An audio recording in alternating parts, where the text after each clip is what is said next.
movie stars, her films watched by millions. Let's start from the beginning again, Jeff. Tell me everything you saw. Her Hollywood movies have stood the test of time, but her screen career lasted just 5 years. I think of amazing performances like High Noon, the Hitchcock films. Grace had this brief and remarkable career. Grace Kelly projected onto the screen this kind of untouchable image, and at the same time, she's available. Tabloid rumours pursued Grace Kelly throughout her life. She had to issue a public statement to Hollywood saying she never meant to have an affair with a married man. At the height of her fame, she surprised everybody, swapping her Hollywood royalty for real royalty. Now, by civil authority and by the church, Prince Rainier and his film star bride have been pronounced man and wife. When the wedding did come, it really was an unparalleled event in terms of glamour and significance. Her star quality transformed the fortunes of Monaco, the tiny principality on the French Riviera. A picture queen greets her new subjects and is greeted by them in turn. But was Princess Grace the one role she didn't enjoy playing? She did not really understand exactly how much of a bubble you live in, like Diana did not, like Meghan Markle did not. Princess Grace gave Diana a piece of advice. Don't worry, dear.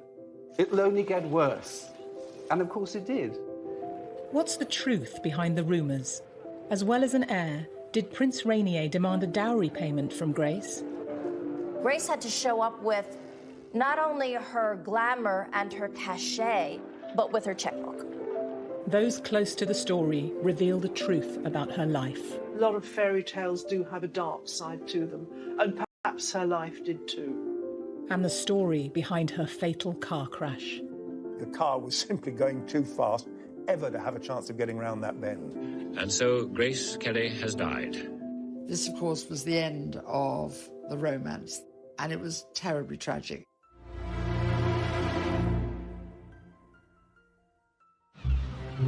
In 1956, the tiny Principality of Monaco was to have a new princess, and the world's media went wild. When news broke that Grace Kelly was to marry this European prince to become a bona fide princess, I think Hollywood was enchanted. It was one of the first truly global media events. The bride drives with her father through the streets on her way to the Cathedral of St. Nicholas. An estimated 30 million people tuned in to watch them. Some of this wedding footage is newly unearthed. It's thought it's not been seen for years.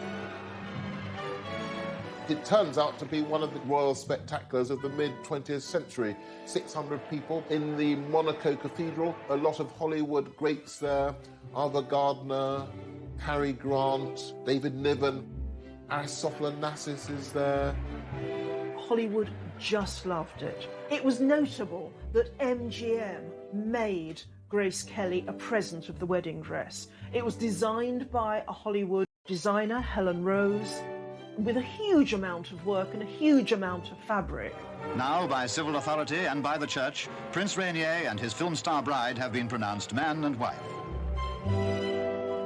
Grace was just 26 when she stepped down from Hollywood to marry her very own Prince Charming. Rainier had taken the throne 7 years previously, but the Grimaldi royal family had ruled for 700 years. It's easy to think of the marriage to Rainier as this attractive fairy tale package, but actually it was a monumental decision. She left the country of her birth, where her family lived, in order to marry this man. And it's an incredibly strong and brave decision to make. An international playground, this coastline along the blue Mediterranean has become the mecca for those who have been captivated by its charm. Monaco, a glamorous destination for the world's elite. Smaller than New York's Central Park, it's one of the most densely populated sovereign states in the world. Monaco had no income tax. Its principal revenue came from Monte Carlo's famed gambling casino. The income more than covered the tiny country's needs. It nestles between the Mediterranean and France. Monaco is a country in its own right. It's defended by the French government militarily, But for that to continue, there had to be an heir from the reigning prince. There was this clause that if he didn't have an heir, then Monaco would go to the French Republic. The actress was now Her Serene Highness Princess of Monaco. But before her marriage, she'd been the Queen of Pictures and ahead of her time. We've seen with Meghan Markle how difficult it is for somebody from Hollywood to adapt to a country in Europe.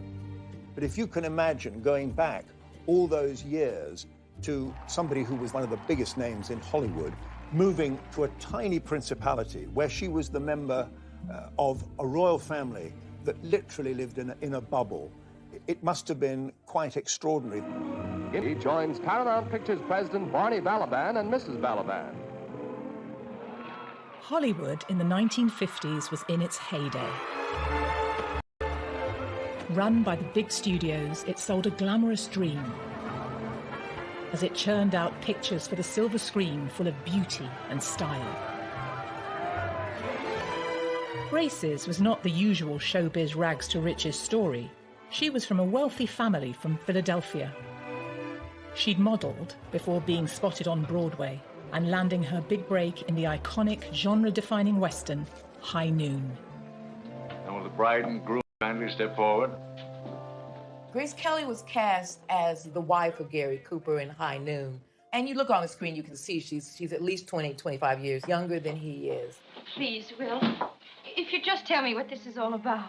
What Grace Kelly embodies with that Puritan look, the bonnet on her head, that kind of Quaker cleanness, is the moral compass of the town itself.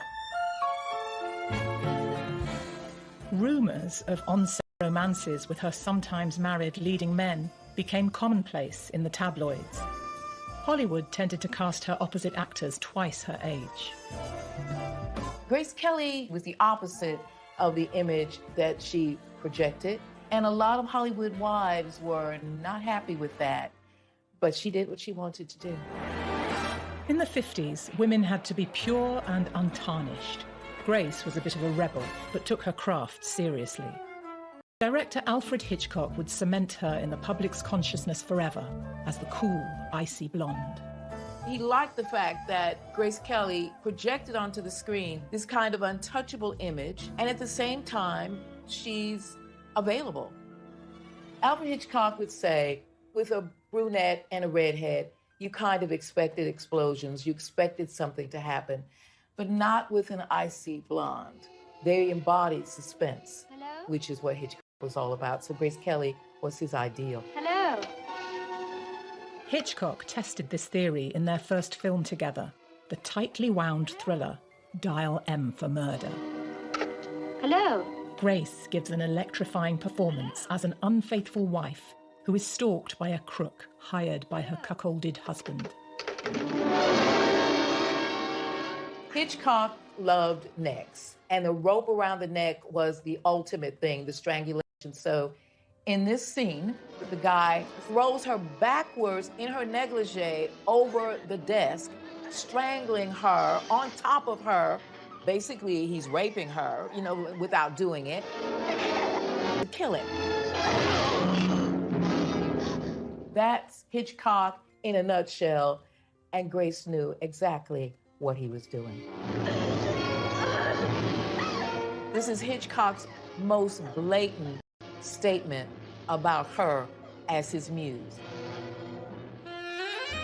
Despite her icy image and strict Catholic upbringing, the actress could happily banter away with the director. He used to try and shock her by telling bawdy jokes, and he loved how she responded.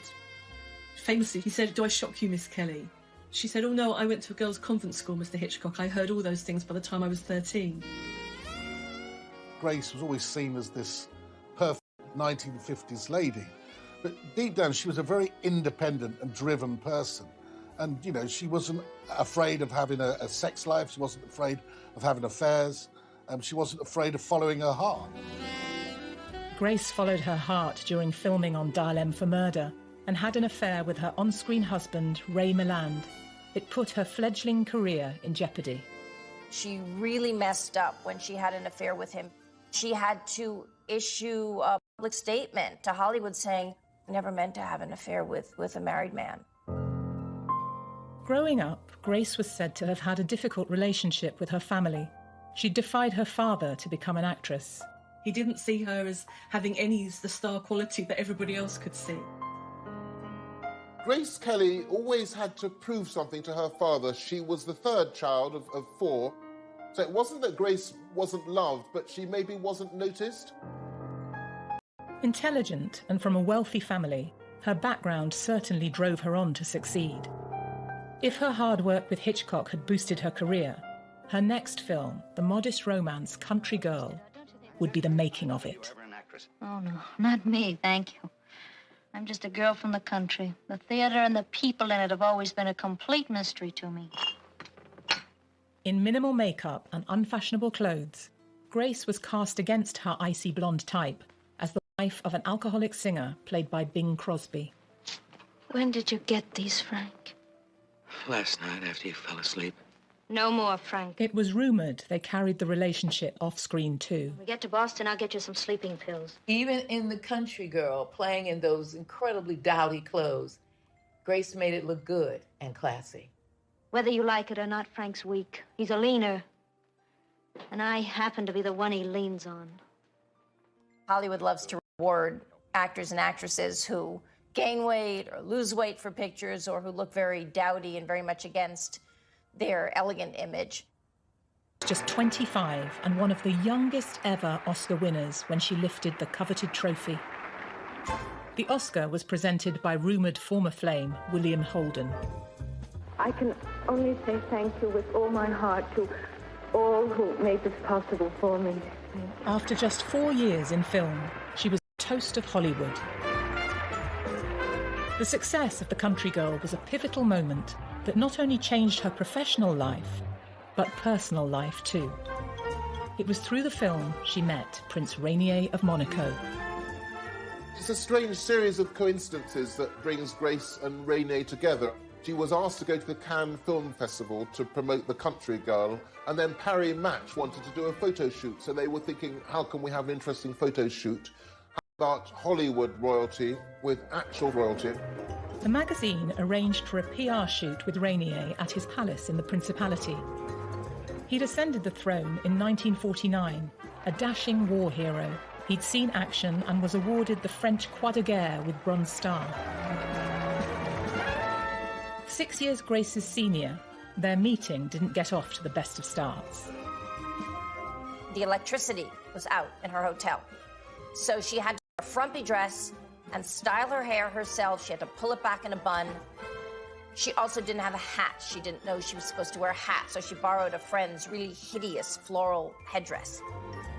He was about an hour late, which she was quite frustrated by. But when he did turn up, he was extremely charming to her. He showed her around the Disney World-like palace that is Monte Carlo, and they did hit it off. He was educated at a number of British boarding schools, so he did have that kind of cosmopolitan and, of course, English-speaking background that again may have helped. She sent a thank you note to Rainier, and they began corresponding. She would make 11 films in 5 years and found Hollywood ruthless. After numerous unhappy romances and an Oscar win, was she looking for an out and a new life? You know, there he was, handsome, eligible bachelor, living in the palace in the south of France, in Monaco. I think she was in love with the idea of being in love. I think she fell in love through his letters, or she fell in like through his letters. I don't know if she ever really loved him. I think she chose her destiny. A year earlier, Grace's destiny had taken her to the south of France for Hitchcock's To Catch a Thief. During filming, she'd fallen in love with the area which would later shape her paper. I mean, it really qualifies as one of the most beautiful films ever made, I think. We have Grace Kelly playing the beautiful American heiress, Francie Stevens, who spies Cary Grant on the beach and decides that this is the man for her. The film is not regarded as one of Hitchcock's best. but it's well remembered for the sparkling interplay between Grant and Kelly. Her part in the film appeared to mirror her own life. You're here in Europe to buy a husband. The man I want doesn't have a price. Well, that eliminates me. Grace would indeed catch a husband on the French Riviera when she later married Rainier. It's strange to encapture her life in that we see in the car with Cary Grant, with the whole of the Mediterranean and below Monaco that spilled out in front of us. Oh, lovely day. Have you ever seen any place in the world more beautiful? Well, she doesn't know at this time, but she's pointing to the beautiful pink palace of Monaco, where she would become the princess. At 26, Grace had it all. She was a style icon, rich, beautiful, an Oscar winner, and had dated some of the most handsome leading men in film. The whole of Hollywood was stunned when she left, really. She arrived like a meteorite. She was a shining star. 6 years, she was gone. She turned her back on Hollywood when she landed the biggest role of her life, as Princess Grace of Monaco. But was it a part she would later regret playing? Where you see her as a bride in the famous outfit, I think she does look like a bit of a caged bird trapped behind the veil.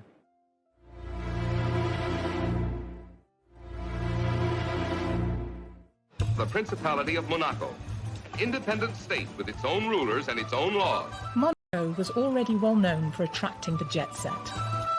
An international playground, this coastline along the blue Mediterranean has become the Mecca for those who have been captivated by its charm.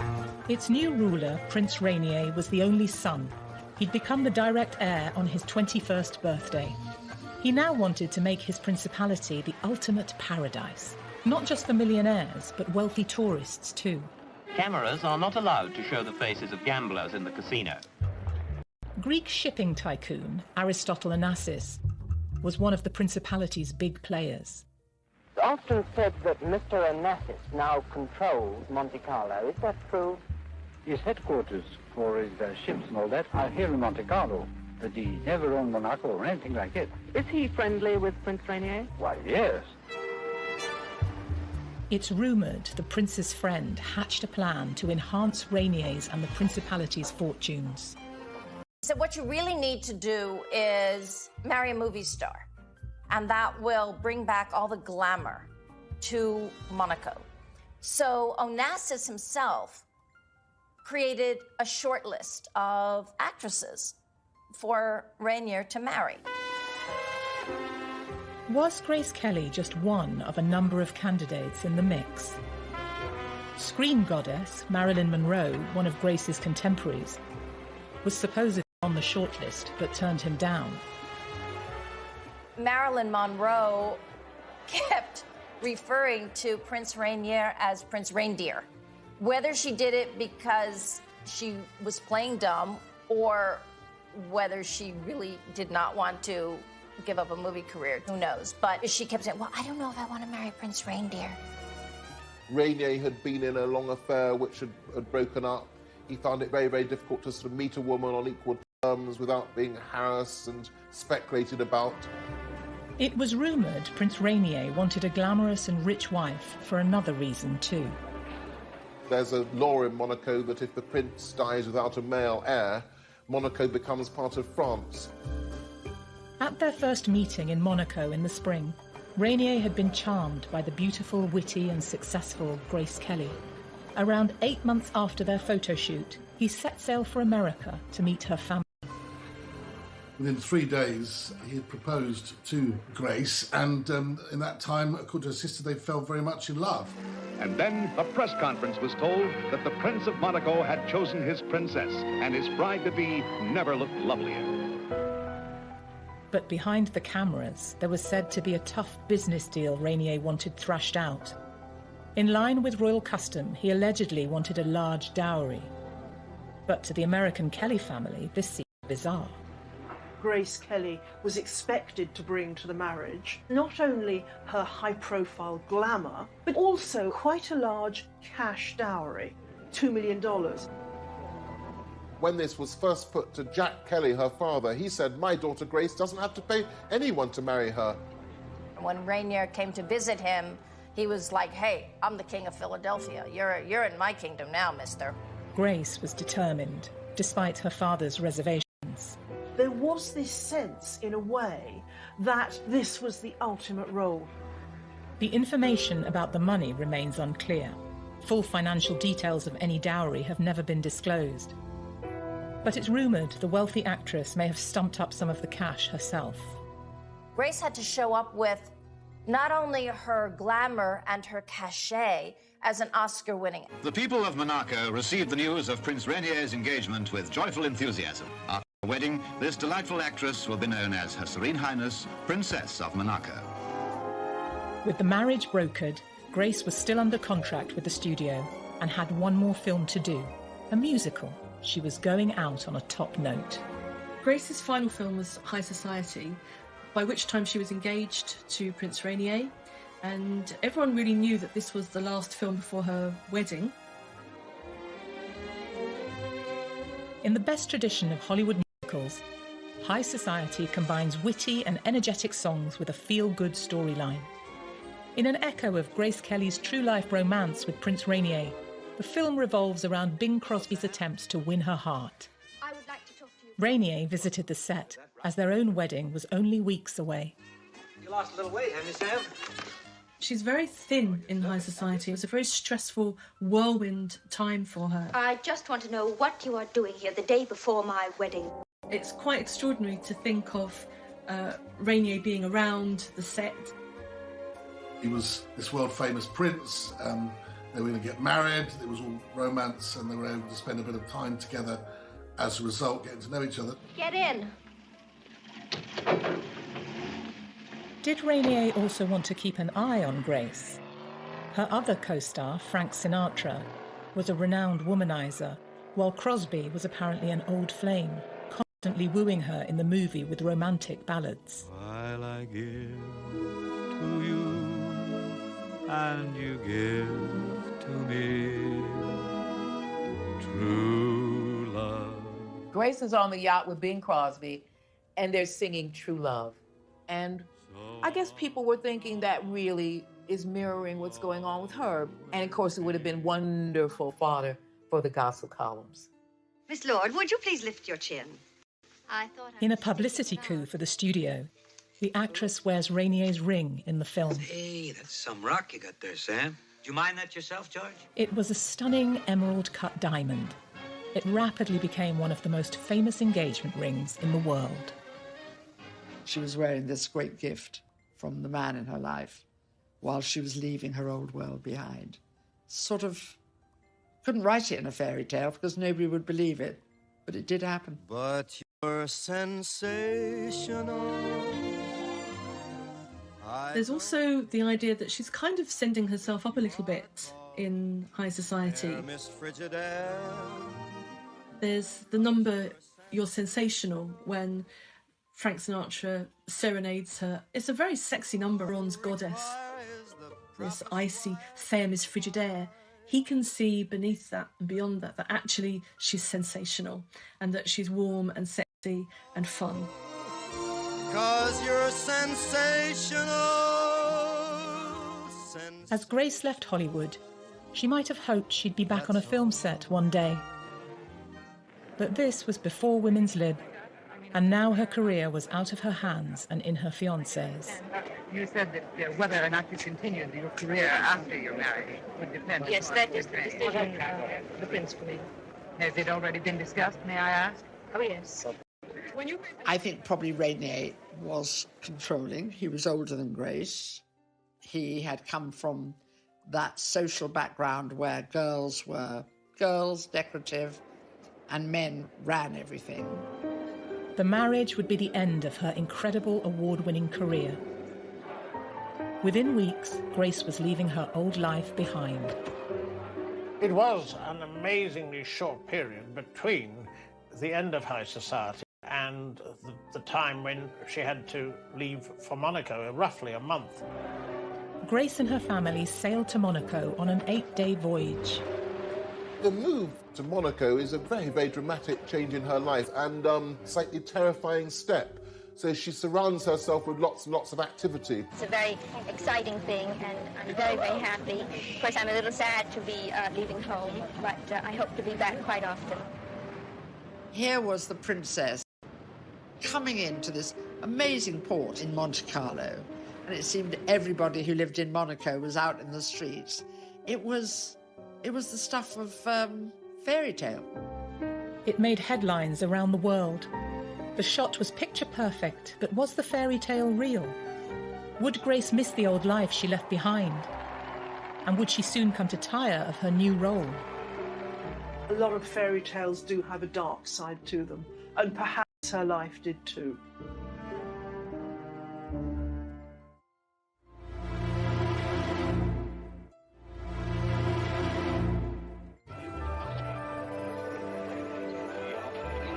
In little more than 5 years, Grace Kelly had grown from obscurity on the New York stage to being a world-famous Oscar-winning movie star.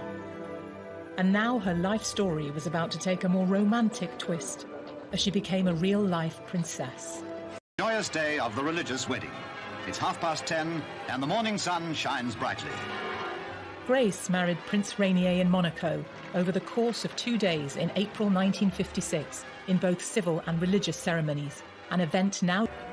All eyes are on her, an entrancing picture in her magnificent gown as she takes her place before the high altar. The ceremony was filmed by MGM and by TV companies who broadcast it to 30 million viewers around the world. There was the civil ceremony on one day, then the religious ceremony at the cathedral the next, attended by so many guests, including Hollywood royalty, Cary Grant, David Niven, Ava Gardner. We're now out of the 40s. The world has settled down after the Second World War. And this is glamour. This was the stuff that, you know, dreams are made of. And I can still see that picture, black and white, of course, in my mind's eye. This was Hollywood with bells on. Couldn't have been any more exciting. When the wedding did come, it really was an unparalleled event in terms of glamour and significance, newsworthiness. Grace's wedding dress is one of the best remembered and most elegant bridal gowns of all time. She didn't order it from a fashion house. It was a gift from her former studio, MGM, and created by Helen Rose, the chief costume designer who had worked on 2 of Grace's previous films. It's notable that MGM would make Grace a present of the wedding dress, this staggering dress involving vast amounts of fabric, vast amounts, hours and hours of work. The dress had been the subject of intense press interest. Miss Kelly, we understand that you've changed the idea about your gown already. Is that your decision or Helen Rose's at MGM? Oh, no, I don't know where you heard it. It's always been the same. And it's still the original dress that you planned. I understand it took 3 dozen seamstresses 3 weeks with an estimated cost back then of $7,200. Can you imagine how much it would cost today? It was the beginning of the iconic wedding dress that people dreamed about. Now, by civil authority and by the church, Prince Rainier and his film star bride have been pronounced man and wife. Princess Grace's wedding dress seems to have inspired bridal fashions for more than 6 decades. Many royal watchers believe that it influenced the design of Kate Middleton's wedding dress in 2011 for her marriage to Prince William.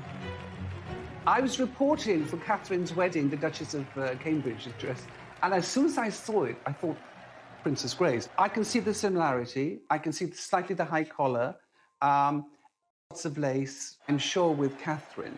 You know, it's a very tight bond with your designer. So I wouldn't be surprised if she references Grace Kelly's dress. Wouldn't be surprised at all. Didn't possess.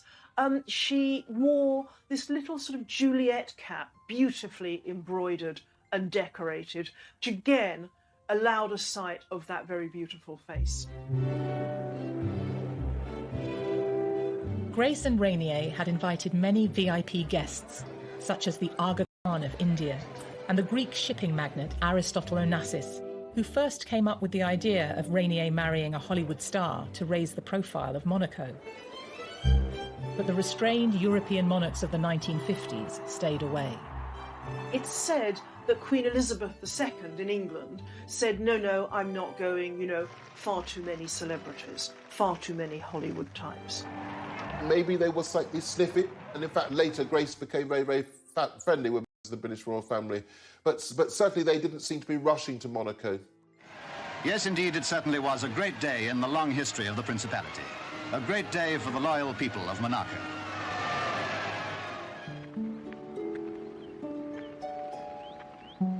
Prince Rainier and Princess Grace's first child, Caroline, was born on the 23rd of January 1957, prompting Monegasques to ring church bells. The couple went on to have 2 more children, Albert and Stephanie. Caroline, their eldest child, was born 9 months, 4 days after their wedding. So they were very keen to be parents and very keen to provide an heir. And so from really before they'd even celebrated a year together, they were already mother and father to somebody. They then had to live every day, like all of us do, with the ups and downs of every day. At the moment, the little Principality is waiting for news of another birth of the palace. News which will be proclaimed by a gun salute. 21 for a girl, 101 for a boy. Grace had been an ambitious film star, but as a commoner who married into a royal family, she found herself working hard to fit into her new role, even hiring a private French tutor. She would have had to learn the accent. She would have had to have learned the ways people speak, how they eat, what they did on Sundays, because it's a very conservative Catholic country. She would have been called Her Serene Highness, and she would have had to be serene. So all of that must have taken a toll on her. Whatever the stresses of her new royal life, Princess Grace continued to be a role model for generations to come. She became a style icon perhaps because her own personal style, her figure, those very beautifully cut suits, the dresses with the narrow waist and the huge flaring skirt. When I was growing up in the 60s, there were 2 paper dolls. These were the ideals. You were meant to be a mom, that was your duty, but you never were supposed to gain weight. You were supposed to make it all look flawless and beautiful. And that's what we were meant to grow up to be. Perhaps the most enduring fashion statement associated with Princess Grace is the Hermès bag that was named in her honour. When you saw Grace Kelly travelling, apart from the luggage, she always had with her an Hermès handbag. Some would say to hide perhaps her pregnancy from the public, but it was always there, and it's quite a significant look. It became so popular that Hermès turned around and called it the Kelly bag, which today it costs a fortune. She liked dark brown and navy and crocodile, which is a little controversial.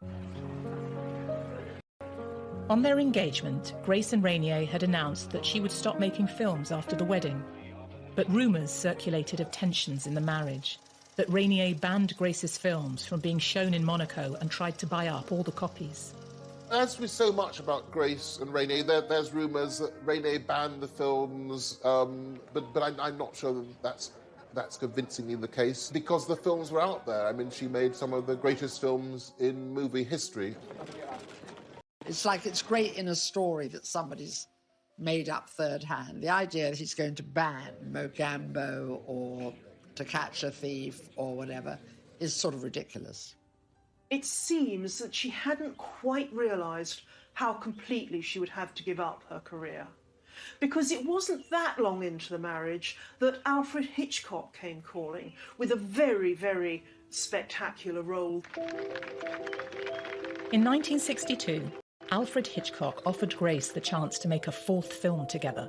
The title character, Marnie, would have been her greatest acting challenge yet. But when news broke of her casting, it caused an outcry. The Monegasques didn't want their beloved princess in a Hollywood film.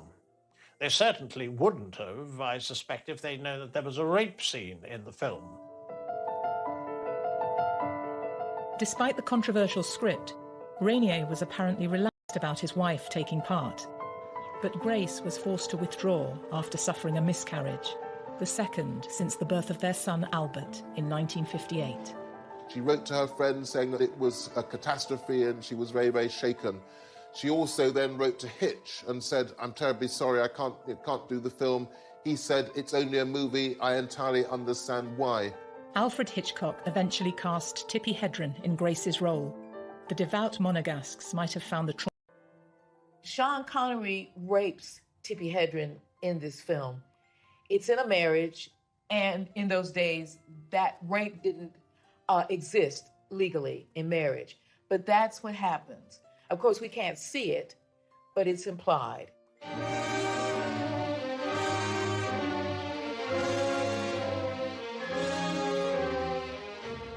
The day after that, she attempts to kill herself. So this is an incredibly dark and disturbing storyline.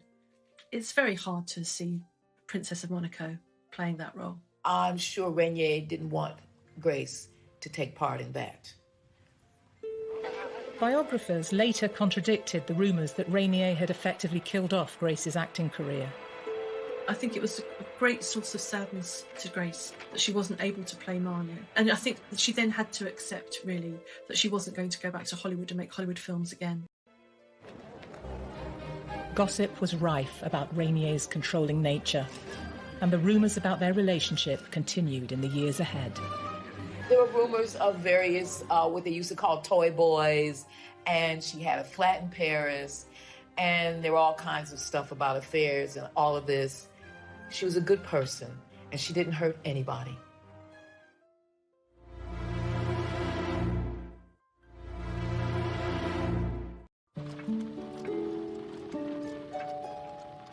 After turning down the role of Marnie in Alfred Hitchcock's 1962 film, Princess Grace never again returned to screen acting. She balanced her time as the wife of Prince Rainier, the mother of 3 children, and her various state duties. During the 1970s, she made tours of Europe and America, performing classics of literature to sell-out audiences. Grace was continually looking for ways to express herself creatively, and she had hobbies. She created pressed flower arrangements, and these have actually been published in a book. And she also did poetry readings. Princess Grace gave a revealing interview to Desert Island Discs in 1981, admitting how much pleasure the readings were giving her. You've been giving poetry recitals? Yes, this is something I started a few years ago, and I've enjoyed it very much. It's been very pleasant, and it's something that I can do without being away from Monaco for any long period of time. People still realised that she had an innate talent and ability, and that they really wanted to still see her. And she was a great supporter of the arts, of ballet and the performing arts, in her role as a princess. In 1977, Grace's love of ballet gave her the opportunity to make a renowned Russian ballet school. The film you're going to see is about the children of Theatre Street in Leningrad. Grace had wanted to be a dancer in her teens, and ballet was still very close to her heart. This touching film was among the nominees for Best Documentary Feature at the 1978 Oscars. This is where all that effortless grace began. Only years of study and practice can make the ballet movements look unstudied and natural, and perfectly confident. Grace brought real prestige to the film, and is said to have donated her fee and a portion of the takings to support an Academy of Dance in Monaco, which still bears her name. Grace understood that she was privileged. She got that. And so she tried to use her privilege as best she could in helping children in particular, in being a patron of the arts. And I think in that she was a good person. She was never able to satisfy herself on the scale or anything remotely like the scale that she was used to in Hollywood. Grace's creative pursuits were often framed in the press as her desperate attempts to escape from a controlling husband. I think there's no question that there were undoubtedly ups and downs because she was trapped in a gilded cage by the very nature of the job. You could think of it as a gilded cage. I don't think her life was like that at all. And I think she was actually a very hard-working and professional person all her life. There were reports that Rainier and Grace endured a loveless marriage, and rumours that both were having affairs, which had been repeated in numerous books and tabloid articles. It's a shame in a way that if you're a famous and beautiful person, anytime you're photographed with somebody, it's assumed that you're being intimate with them. They're often just friendships. There were rumors of various, what they used to call toy boys, and she had a flat in Paris, and there were all kinds of stuff about affairs and all of this. She was a good person, and she didn't hurt anybody. In her lifetime, Princess Grace was aware of all these unproven stories and felt powerless to stop them. She understood that public figures are subject to press speculation, but sometimes she pointed out the excesses of tabloid invention, as in this frank interview from 1982. You know, if you believe some of the things, I would have had at least 52 babies by now. For many years I was always expecting a baby, according to the press, or that my husband and I are constantly being divorced, which also is not the case. To put words in our mouths that are not true, or to quote us on things that we have never said, then I resent that. And unfortunately, there's very... It's thought that in the contract Grace signed with Rainier in 1956, she agreed that if their marriage should ever end, it would result in her losing access to their children. Divorce was an impossibility, because if she had divorced, the children would stay with her husband, that she wouldn't even necessarily have access to them, because they would be regarded as part of the Monaco's royal establishment. After a lifetime of facing down colourful tabloid stories, Princess Grace was a veteran of handling the press. In 1981, she read poetry at a gala event in London, in front of Prince Charles and Lady Diana Spencer. The charity concert at £50 ticket was in aid of the Royal Opera House, and one of the performers was Princess Grace of Monaco. She, of course, is very experienced at this sort of occasion. She also knows how to give a helping hand to a newcomer. This was Diana's first public event since her engagement, before the intimidating glare of paparazzi cameras. David Emanuel designed the dress she wore that night. I think it was possibly at that stage a bit too much for Diana, and Princess Grace gave Diana a piece of advice, and apparently, I quote, "Don't worry, dear, it'll only get worse." And of course it did. I think that Grace was a very maternal person. Her eldest daughter, Caroline, was close in age to Diana herself. Grace is still an actor, so she would have known intuition and instinctively what Diana needed to hear. Because Diana made some comment about the attention. It's really quite a moving set of footage to see this woman who knows exactly what's ahead of Diana, to meet her at this stage when Diana really has no idea what's ahead of her.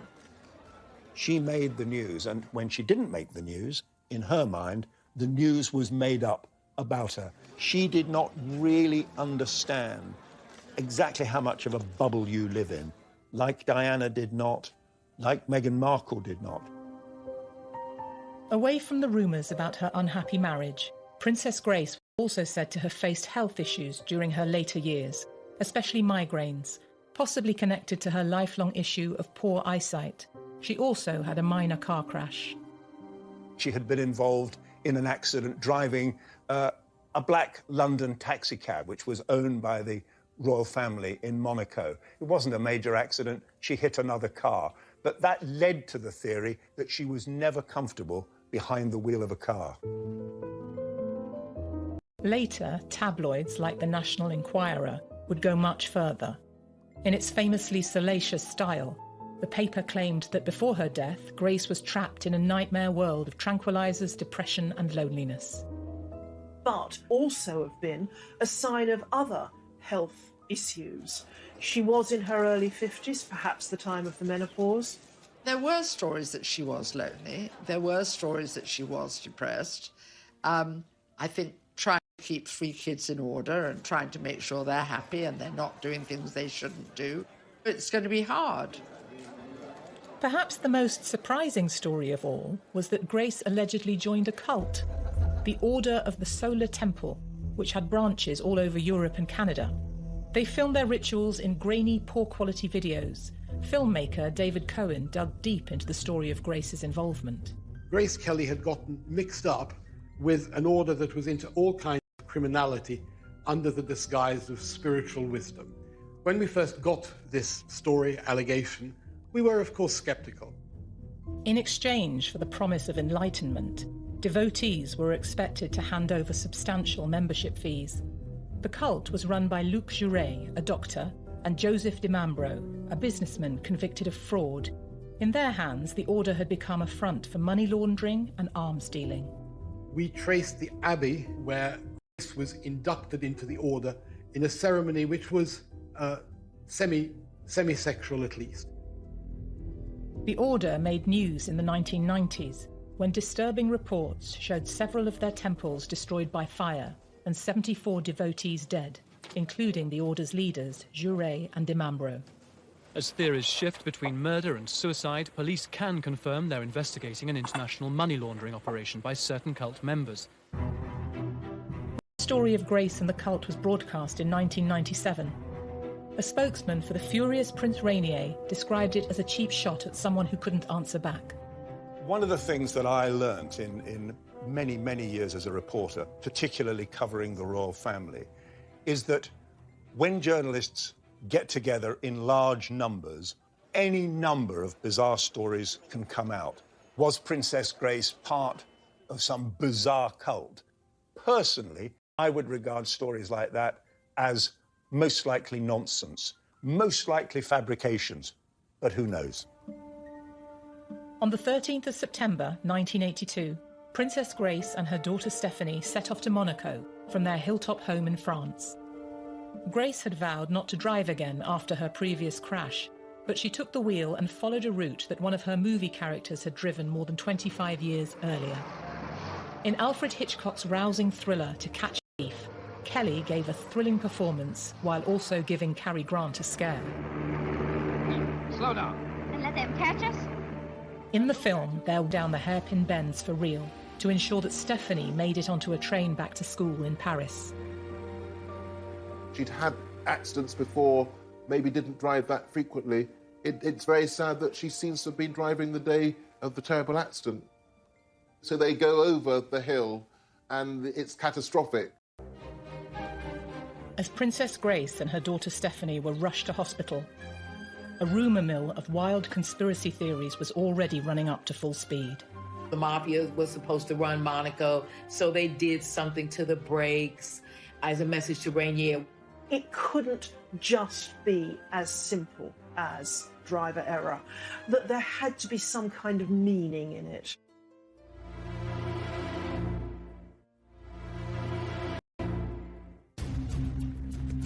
Princess Grace and her 17-year-old daughter, Stephanie, had plunged more than 120 feet down a cliff face in France and crashed. They were rushed to hospital and initial reports suggested both were stable. Television news reporter Tim Hewitt was sent to cover the accident.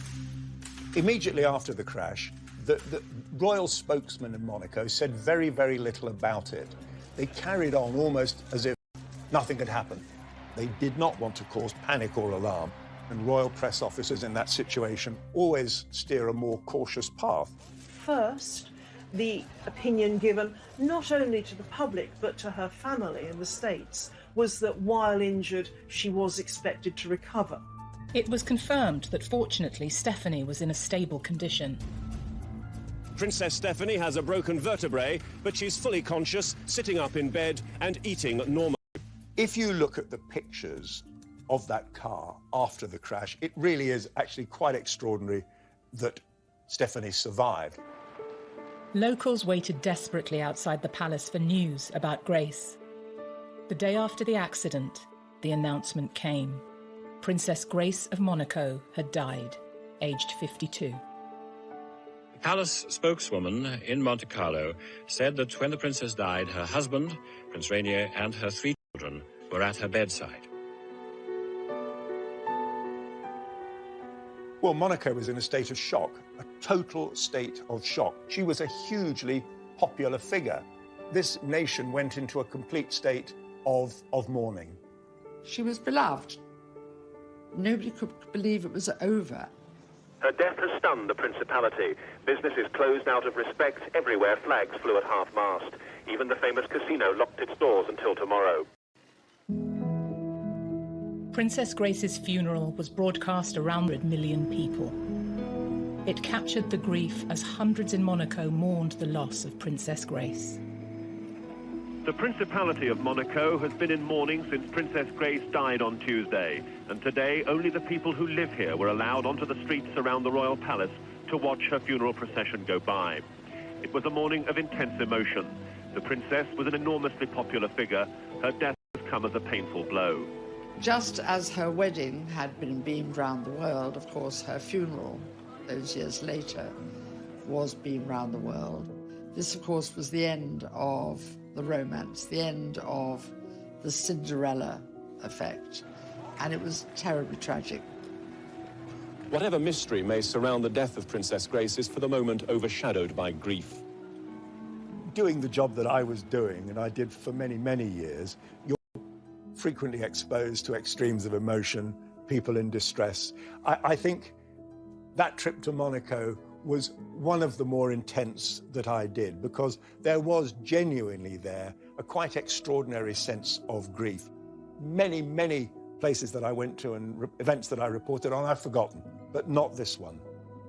Over 400 people attended the funeral at the same cathedral where she was married 26 years earlier. For Rainier, Grace had been absolutely the centre of both his private and his public life. So whatever difficulties there may have been in the marriage, I think it was a strong union. So I think he was pretty much, certainly at the time of her death, a broken man.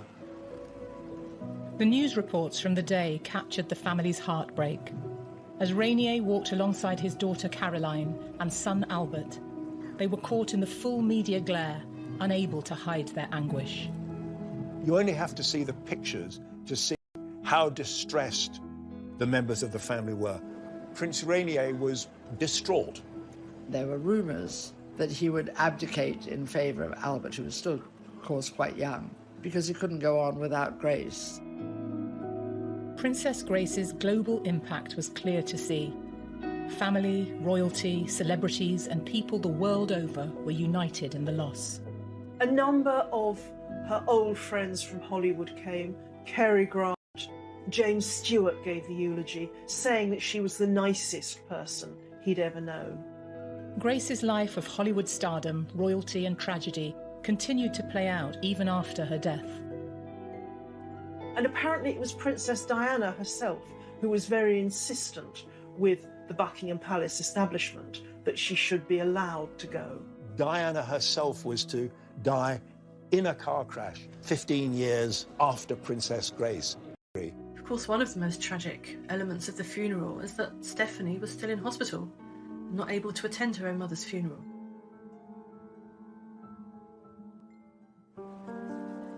Following Grace's death, important questions were being asked. Was it an accident? And what really caused the crash that claimed her life? The big rumor at the time was that her younger daughter, Stephanie, was at the wheel, actually, and she lost control of the car.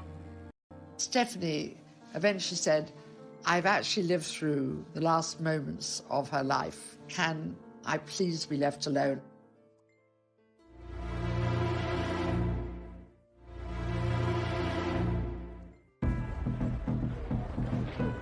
Following the death of Princess Grace, Monaco was in mourning.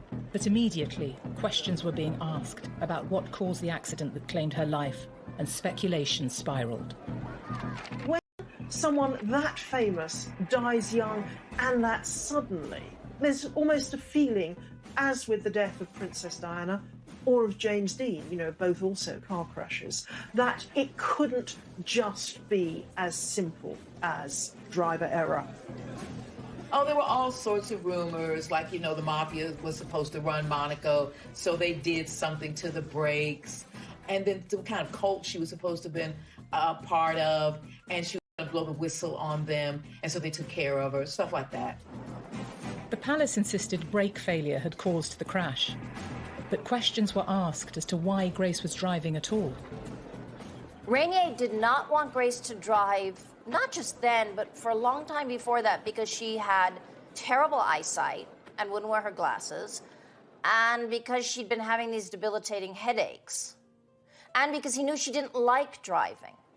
Normally a chauffeur would have driven them, but on this occasion, because there was so much luggage to put in the car, covering the back seat, there was only room for 2 people in the car. The chauffeur offered to take them and to go back and get the clothing. But Princess Grace insisted that she should drive.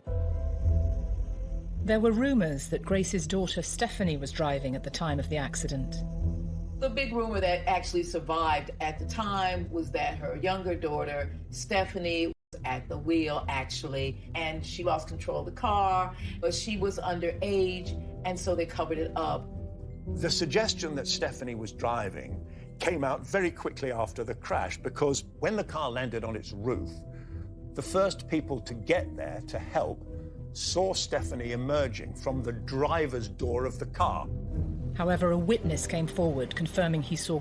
to anyone about the accident. She didn't want to talk to the press. She didn't want to discuss it. It's an incredible trauma to go through, to have your mother beside you, and she was blamed for it.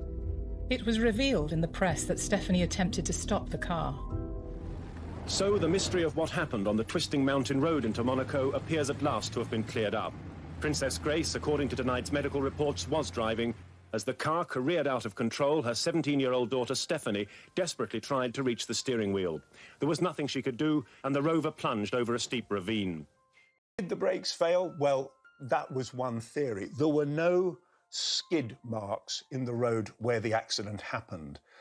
Engineers who came over from Rover in the United Kingdom insisted that there was no brake failure. Doctors revealed that Grace had suffered a brain hemorrhage whilst driving.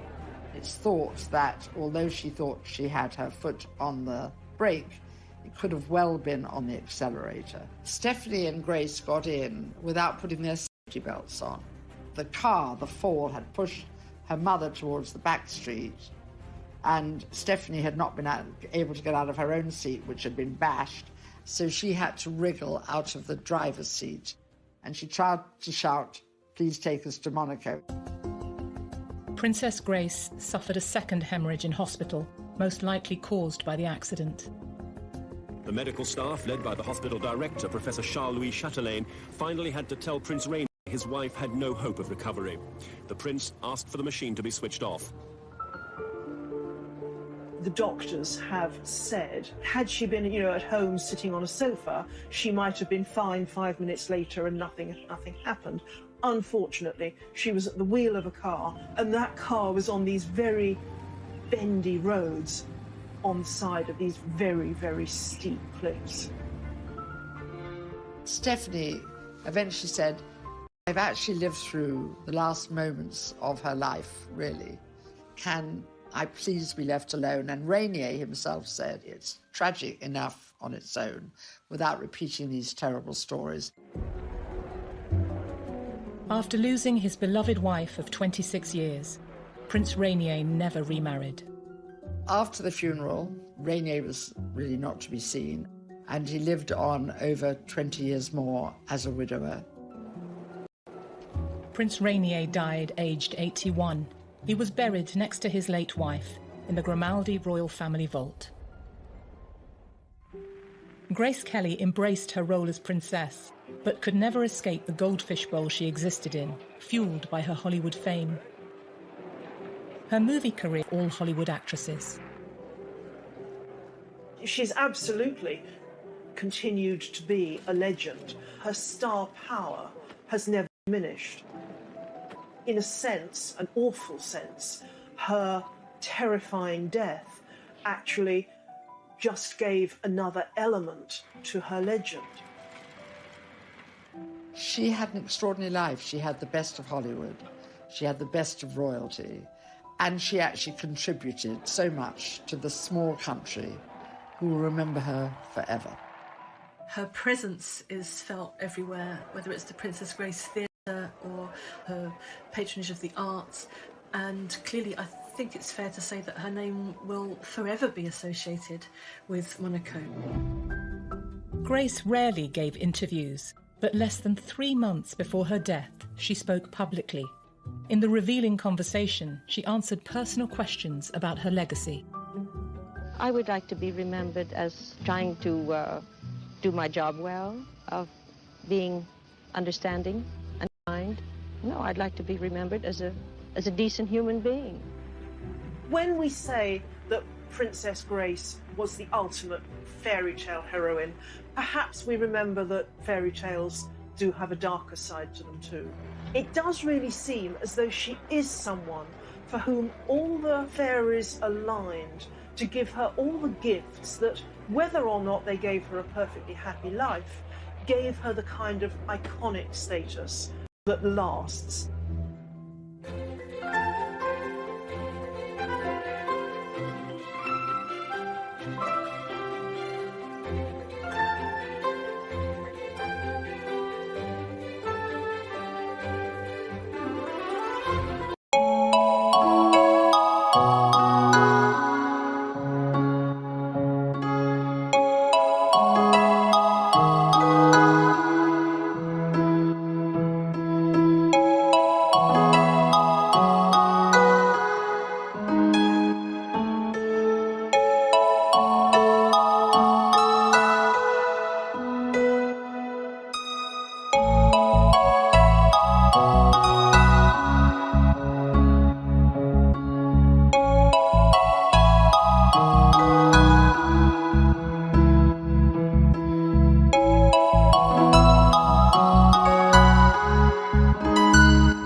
The dress had been the subject of intense press interest.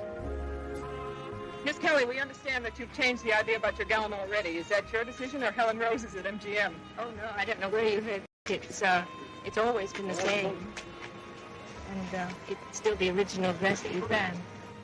I understand it took 3 dozen seamstresses 3 weeks with an estimated cost back then of $7,200. Can you imagine how much it would cost today? It was the beginning of the iconic wedding dress that people dreamed about. Now, by civil authority and by the church, Prince Rainier and his film star bride have been pronounced man and wife. Princess Grace's wedding dress seems to have inspired bridal fashions for more than 6 decades. Many royal watchers believe that it influenced the design of Kate Middleton's wedding dress in 2011 for her marriage to Prince William. I was reporting for Catherine's wedding, the Duchess of Cambridge's dress, and as soon as I saw it, I thought, Princess Grace. I can see the similarity. I can see slightly the high collar, lots of lace, I'm sure, with Catherine. You know, it's a very tight bond with your designer. So I wouldn't be surprised if she references Grace Kelly's dress. Wouldn't be surprised at all. Didn't possess. She wore this little